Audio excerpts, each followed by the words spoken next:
जीवन का सब भार तुम्हारे हाथों में है, जीत तुम्हारे हाथों में और हार तुम्हारे हाथों में। अर्जुन को भगवत आश्रय का बल है, संसार का बल नहीं है।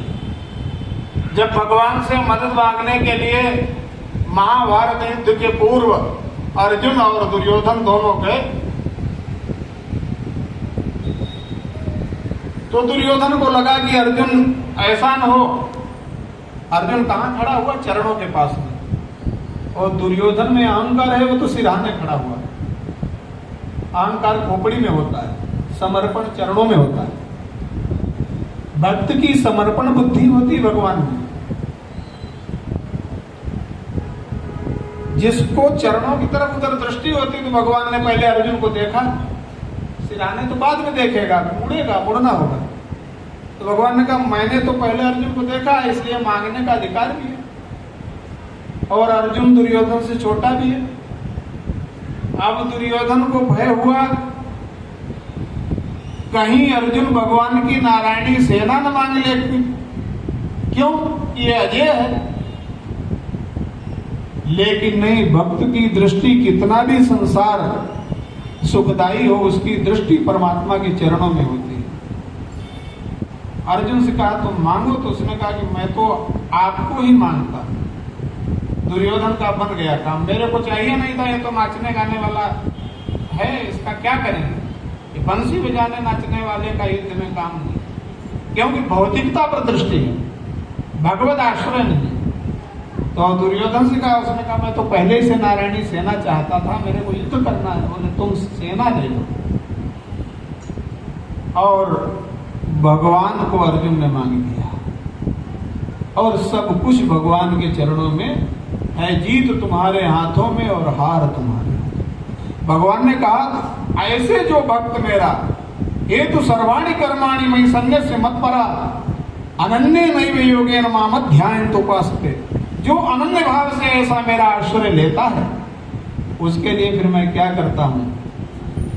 तेषामहं समुद्धरता मृत्यु संसार सागरात् भवामि न चिरात् पार्थ मय्यावेशित चेतसाम्।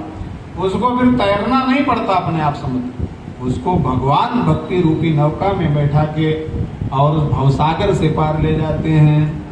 तो भगवत आश्रय बहुत बड़ा बल है। और अपने बल से आत्मपरायण साधना करोगे तो जैसे बताया, बानरी का बच्चा अगर उसको माँ को पकड़े नहीं तो गिर जाएगा, मर जाएगा। लेकिन बिल्ली का बच्चा बैठा रहता है और बिल्ली उसको पकड़ कर ले जाती है। उसे अपनी चिंता नहीं है, उसकी चिंता उसकी माँ को है। भगवत आश्रय में भगवान का बल होता है। या तो मेरे बनो, माने भगवान के बन जाओ, या मुझको अपना बनाकर देख लो।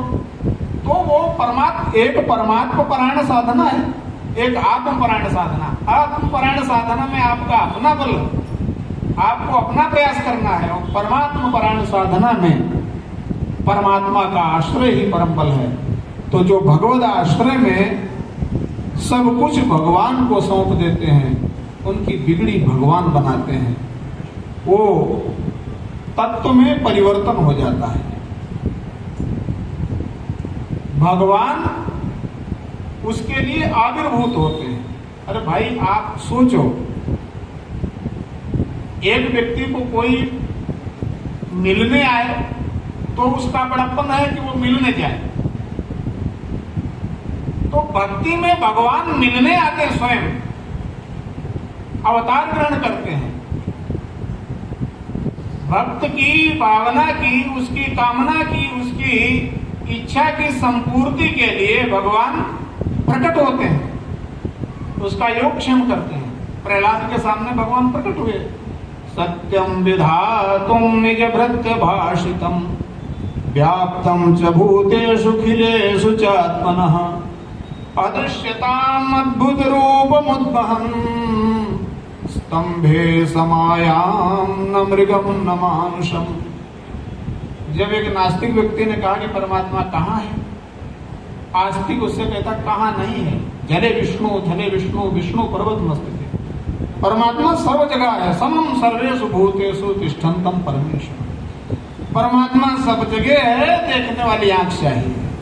परमात्मा दुर्लभ नहीं, भगवान ने गीता में कहा था श्याम सुलभ, मैं सुलभ हूं, लेकिन भगवान को देखने वाली आंख दुर्लभ है। मेरा महात्मा वासुदेव सर्वमिति स महात्मा सुदुर्लभ। तो महात्मा दुर्लभ है। महात्मा के शरण में जाएंगे, संत के शरण में जाएंगे, सदगुरु के शरण में जाएंगे तो आपको भगवत दर्शन की ओर, परमात्मा के चरण का आश्रय मिलेगा। बिना संत कृपा से, बिनु हरि कृपा, जैसे स्वामी जी कल बता रहे, बिनु हरि कृपा मिले ही नहीं संता। भगवान की कृपा के बिना संतों का मिलन नहीं होता है, और संत कृपा के बिना, भगवान की कृपा के बिना संत नहीं मिलते।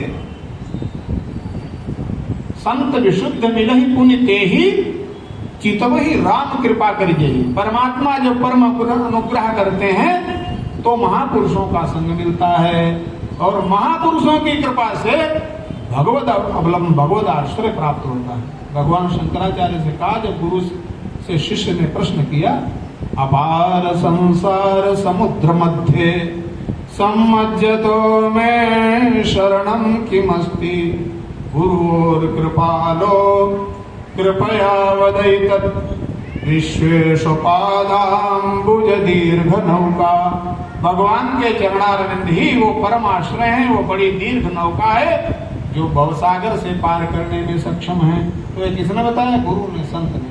तो दोनों एक दूसरे के पूरक हैं। भगवान की कृपा के बिना संतों का सानिध्य नहीं प्राप्त होता है, और संतों के चरण में जाए बिना कभी भगवत भक्ति, भगवत प्रीति या विवेक वैराग्य कुछ भी कहो जागृत नहीं होता। जब महापुरुष के चरण में जाते हैं, शरण में जाते हैं, गुरु की शरण में जाते हैं, तो गुरु तद्विद्धि प्रणिपातेन परिप्रश्नेन सेवया उपदेक्षन्ति ते ज्ञानम ज्ञानिनस् तत्त्वदर्शिनः। तब महापुरुष उपदेश करते हैं। तो आप रोज सत्संग सुन रहे स्वामी जी से, ठीक, और बड़ा अच्छा आपको सुना रहे, कुछ भी जीवन में धारण करने योग्य है, और इसे करोगे तो आगे बहुत बड़ा लाभ होगा। समय हो चुका है, हम लोग अब आरती करेंगे। जीवन में जितने भी प्राणी हैं, यही शुरू किया था, दो ही प्रकार की वृत्ति के हैं। या तो कर्म करने वाली वृत्ति के हैं। देखो, जैसे पहले बताया था, जानना, करना, मानना। तो मानना भी भक्ति है, तो कर्मयोग के अंतर्गत ही आती है। भक्ति को भी मनुष्य विद्वानों ने कर्मयोग के अंतर्गत ही रखा। इसलिए दो ही निष्ठा भगवान ने गीता में बताई। ज्ञान योगेन सांख्यानाम, जो जानने की वृत्ति वाले हैं उनको सांख्यानाम को ज्ञान योगी हैं, और कर्म योगेन योगिनाम, जो कर्म करने में प्रवृत्त हैं। तो हमारा कर्म योग बन जाए, इसके लिए महापुरुषों से उनका आश्रय प्राप्त करते हैं, उनसे उपदेश प्राप्त करते हैं। कर्म तो हम सब कर रहे हैं, लेकिन वो कर्म हमारा उपासना हो जाए, इसके लिए संत महापुरुष के शरण में जाते हैं। और आपको वही बता रहे कि जो आप कर रहे हैं वही आपकी पूजा जो है भगवान की पूजा बन जाए, वो कर्म आपका पूजा बन जाए, यही सत्संग में समझाया जाता। कुछ और नहीं करना है। करते हो यत् करोसि यदश्नासि यज्जुहोसि ददासि यत् तपस्सि कौन्तेय तत्पुरुषमदर्पणम। भगवान ने कहा, वो मेरे को अर्पण कर दो तो मैं क्या करूंगा? शुभाशुभ फलेरेवं मोक्षदै कर्म बंधनैः। शुभ अशुभ जो कुछ किया आपने, अगर भगवद अर्पण कर दिया है, भगवद अर्पण बुद्धि से किया है, तो भगवान शुभ और अशुभ दोनों से छुड़ा देंगे। क्यों? शुभ भी बंधन का हेतु है, अशुभ भी बंधन का हेतु है, स्वर्ग भी बंधन का हेतु है और नरक भी बंधन। हाँ, सुख दुख दोनों बंधन है। इसलिए भगवान ने कहा, शुभाशुभ फलेरेवं मोक्षदै कर्म बंधनैः संन्यास योग युक्तात्मा विमुक्तो माम उपैससि।